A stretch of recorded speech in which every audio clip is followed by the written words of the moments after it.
Hello friends, આજના આપણા ટોપિકની અંદર આપણે ડિસ્કસ કરવાના છે બીકોમની અંદર આવતું ચેપ્ટર ઇન્સોલ્વન્સી અકાઉન્ટ્સ. અત્યાર સુધી આપણે થિયરિકલ અને ક્વેશ્ચન જોઈ લીધો હતો. આજનો આપણો નવો ક્વેશ્ચન સાથે આપણે સ્ટાર્ટ કરીએ. Insolvency account question number 2. Mister Wig has filed the petition for the insolvency on 31st December 20. From the following detail, prepare statement of affairs and deficiency account. Details regarding like trial balance, furnitures, debit credits, and realizable value.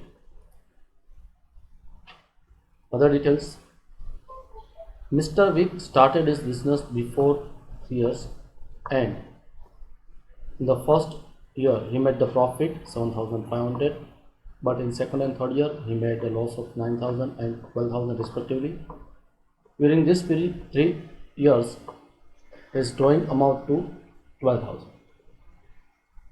Unsecured creditor includes salary of 5 clerk at 500 per month for the 5 months. ક્લર્કની salary જે આપણા preferential ક્રેડિટમાં આવે જેને આપણે maximum ₹20 pay કરી શકીએ પર person. એટલે અહીંયા 5 ક્લર્ક છે તો 5 × 20 ₹100 આપણા પ્રેફરન્શિયલમાં આવશે, બાકીનાથી અનસિક્યોરમાં એઝ ઇટ ઇઝ રહેશે.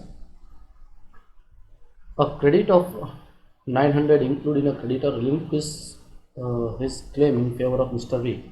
તો એ 900 છે એ ક્રેડિટર એવા છે કે એનો ક્લેમ જતો કરે છે, તો આપણે અનસિક્યોર ક્રેડિટરમાંથી 900 આપણે માઇનસ કરવા પડશે અને કેપિટલ તરીકે એનું એપ્રિસિએશનમાં એડ કરશે.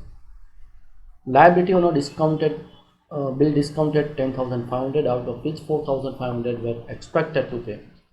સો આપણે બિલ રિસીવેબલ ડિસ્કાઉન્ટ કરાવેલા છે 10,500, જેમાંથી આપણે એવું લાગે છે કે 4,500 ડિસઓનર થશે જે આપણે પે કરવાના થશે, તો આ આપણો અનસિક્યોર ક્રેડિટર તરીકે એડ થશે અને આપણો લોસ છે એટલે એફિશિયન્સીમાં રેકોર્ડ કરશે. Mr. Vick private asset and liability 4,800 and 21 respectively. તો અસેટની વેલ્યુ પ્રાઇવેટ અસેટની વેલ્યુ 4,800 છે, જ્યાં લાયબિલિટી 2,100 છે. These assets are estimated to produce 3,300, મતલબ આઉટ ઓફ 4,800 3,300 રિકવર થશે અને એમાંથી 2,100 પે થશે. એટલે જે સરપ્લસ હશે એ excess of asset over the liability એ આપણે ડેફિશિયન્સી સ્ટેટમેન્ટમાં રેકોર્ડ થશે અને પ્રોપર્ટીના લિસ્ટમાં રેકોર્ડ થશે.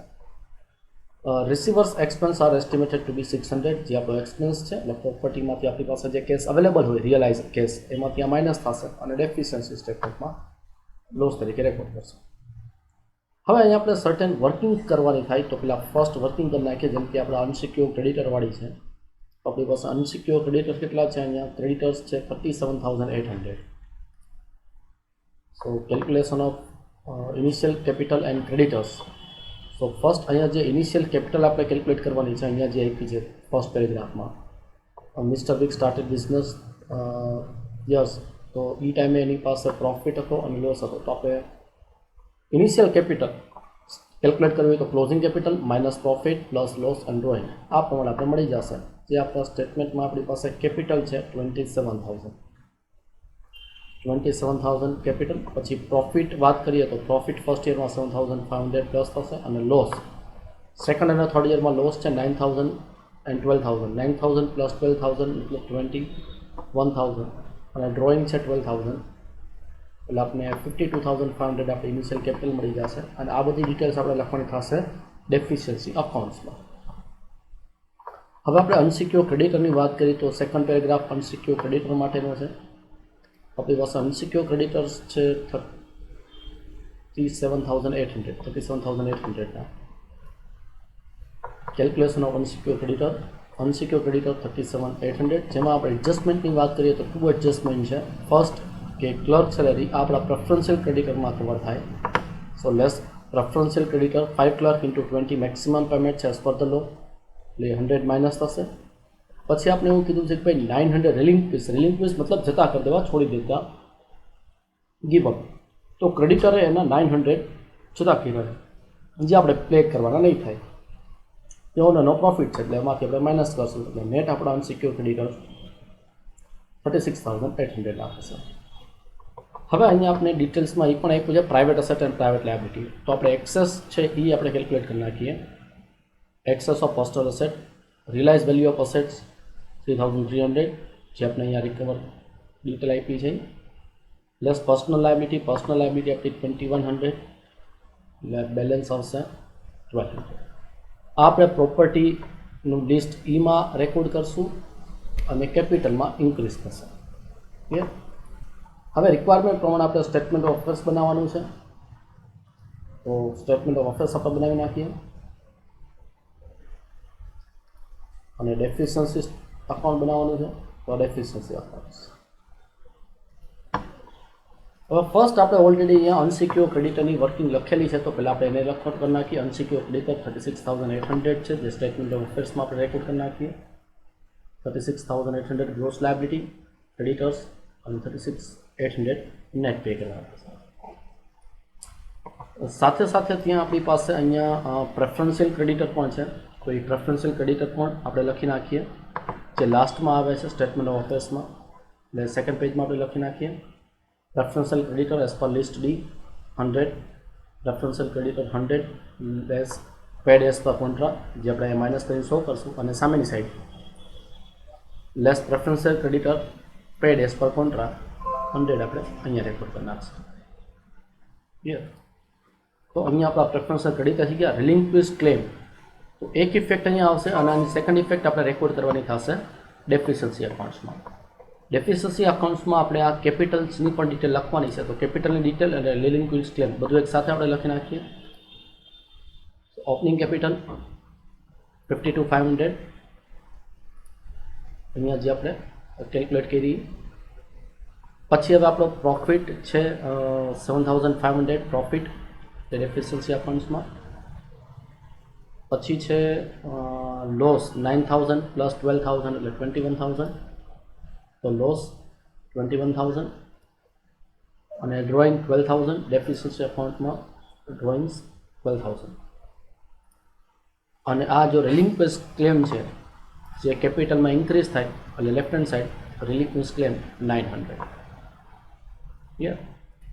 તો આ આપણી વર્કિંગ 1 અને વર્કિંગ 2ની ઇફેક્ટ કમ્પ્લીટ થઈ ગઈ. હવે આપણે 1 બાય 1 અહીંયા આઇટમ લેતા જઈએ અને પુટઅપ કરતા જઈએ. ફર્નિચર જે આપણા પ્રોપર્ટીના લિસ્ટમાં આવે, તો સ્ટેટમેન્ટ ઓફ અફેર્સમાં આવશે પ્રોપર્ટી લિસ્ટ ઈ. પણ નોર્મલી કોઈ પણ પ્રોપર્ટી લિસ્ટમાં આપણે લખીએ તો સૌથી પહેલાં કેશ અને બેંક લખવાના હોય. તો આપણી પાસે કેશ કે બેંકની ડિટેલ હોય તો ફર્સ્ટ લખી નાખીએ. તો અહીંયા આપણી પાસે કેશ ઓન હેન્ડ છે 300, તો ફર્સ્ટ આપણે કેશ ઓન હેન્ડ લખી નાખશું 300 બુક વેલ્યુ એન્ડ રિલાયઝેબલ વેલ્યુ. હવે આપણું હતું ફર્નિચર 7,200 અને 6,000 રિલાયઝેબલ વેલ્યુ. તો લો સ્ટેટમેન્ટ ઓફ અફેર્સમાં આપણે રેકોર્ડ કરશું ફર્નિચર 7,200 અને રિલાયઝેબલ વેલ્યુ 6,000. આ બંનેનો જે લોસ આવે છે એ આપણે ડેફિશિયન્સી અકાઉન્ટ્સમાં લોસ ઓન રિયલાઇઝેશન ફર્નિચર 1,200. મતલબ કે કોઈ પણ અસેટ્સ આપણે સેલ કરીએ તેનો જે પ્રોફિટ લોસ આવે કે કોઈ લાયબિલિટી આપણે સેટલ કરીએ એનો કંઈ પ્રોફિટ લોસ આવે એ આવે ડેફિશિયન્સી અકાઉન્ટ્સમાં. પ્રોફિટ્સ હશે તો લેફ્ટ હેન્ડ સાઈડમાં અને લોસ હશે તો રાઇટ હેન્ડ સાઈડમાં. ક્લિયર? નેક્સ્ટ છે બિલ્ડિંગ.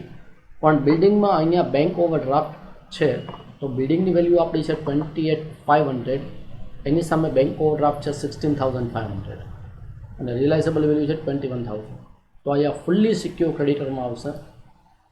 સો ફુલ્લી સિક્યોર ક્રેડિટર લિસ્ટ બી 16,500 બેંક ઓવરડ્રાફ્ટ, જેમાંથી આપણે રિયલાઇઝેબલ વેલ્યુ બિલ્ડિંગની 21,000 છે. તો રિયલાઇઝેબલ વેલ્યુ 21,000 અને સરપ્લસ આવી ઓપોઝિટ સાઇડ ટ્રાન્સફર. તો સરપ્લસ અહીંયા જે આવી અહીંયા રેકોર્ડ કરી નાખીએ. હવે બિલ્ડિંગ આપણે સેલ કરી અને અમાઉન્ટ રિયલાઇઝ થઈ, તો આનું જો પ્રોફિટ લોસ આવ્યું 28,500 એની બુક વેલ્યુ છે અને એની સામે 21 રિયલાઇઝ થયા, તો 7,500 લોસ, જે આપણા ડેફિશિયન્સી અકાઉન્ટમાં right hand side building 7,500 loss on realisation. Building પછી મશીનરી ઉપર કોઈ સિક્યુરિટી નથી, તો ડાયરેક્ટલી સ્ટેટમેન્ટ ઓફ અફેર્સમાં 16,800 એન્ડ ધ રિયલાઇઝેબલ વેલ્યુ 13,500. અહીંયા મશીનરીની બુક વેલ્યુ અને રિયલાઇઝેબલ વેલ્યુનો ડિફરન્સ જે આવે છે 3300, જે આપણે ડેફિશિયન્સી અકાઉન્ટ્સમાં લોસ તરીકે 3,300 મશીનરી. પછી છે ડેટર્સ, જે આપણા સ્ટેટમેન્ટ ઓફ અફેરમાં લિસ્ટ એફમાં આવશે. બુક ડેટ લિસ્ટ એફ, જ્યાં આ લોકોએ આપણી પાસે જે ડિટેલ્સ આપી છે ગુડ 9000 એની સામે 9000 રિકવર, ડાઉટફુલ 6000 ની સામે 40% રિકવર અને બેડ છે તેની પાસે કોઈ રિકવરી નહીં થાય.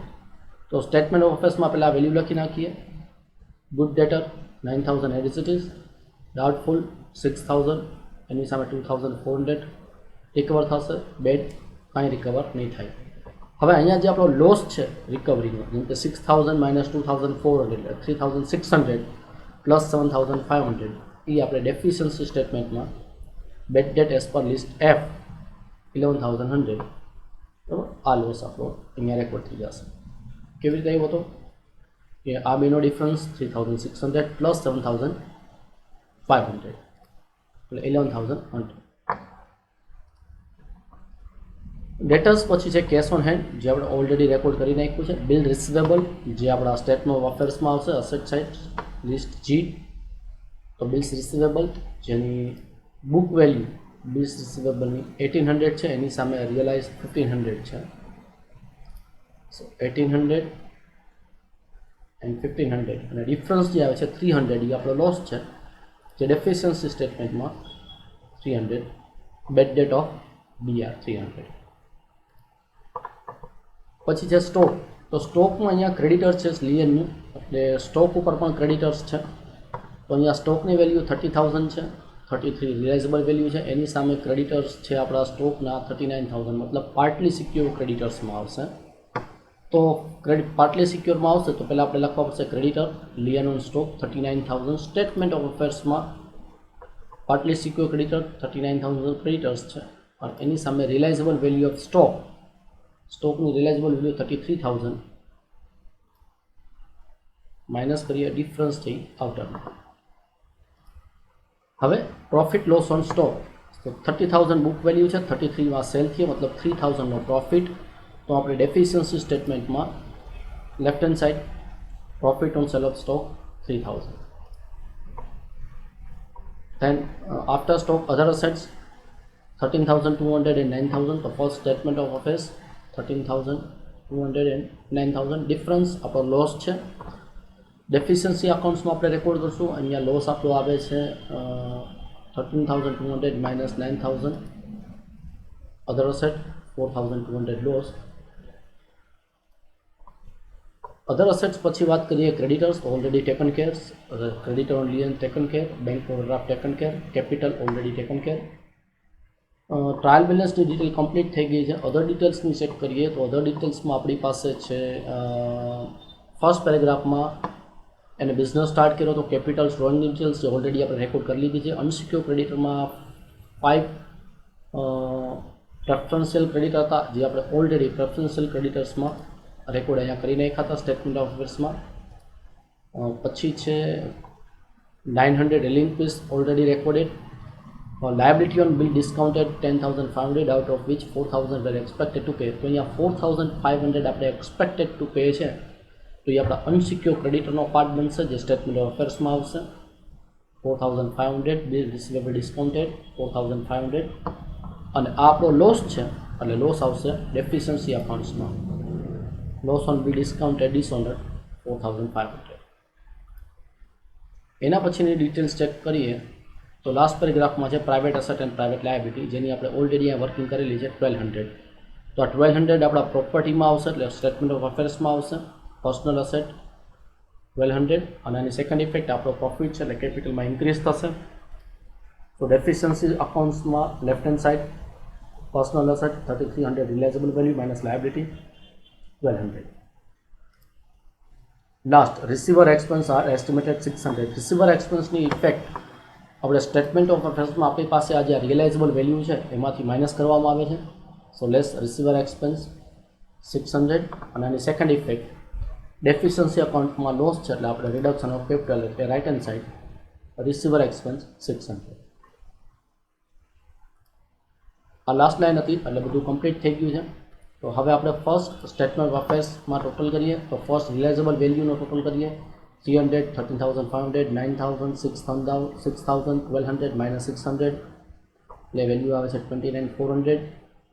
એમાં 9,000, 2,400, 1,500 એડ કરશું. It is a total of list E, list F, list G 42,300. 300 અને 4500 એડ કરીએ એટલે નેક્સ્ટ પેજમાં આપણે જોઈએ તો આ 100 છે એ માઇનસ કરવાના છે અને 4500 પ્લસ કરશું એટલે નેટ આવશે 46700.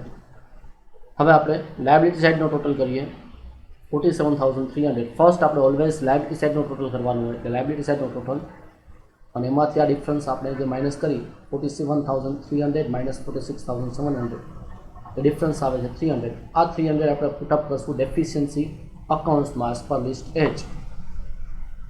એટલે ડેફિશિયન્સી અકાઉન્ટ્સમાં અહીંયા લખી નાખીએ 600. એટલે હવે આપણું આ ડેફિશિયન્સી અકાઉન્ટ ટેલી થઈ જવું જોઈએ, આમાં કોઈ બેલેન્સ રહેવી જોઈએ નહીં. અહીંયા આપણું ડેફિશિયન્સી અકાઉન્ટનો ટોટલ 65700 છે. આ સાથે આપણો ક્વેશ્ચન અહીંયા કમ્પ્લીટ થઈ છે. Thank you.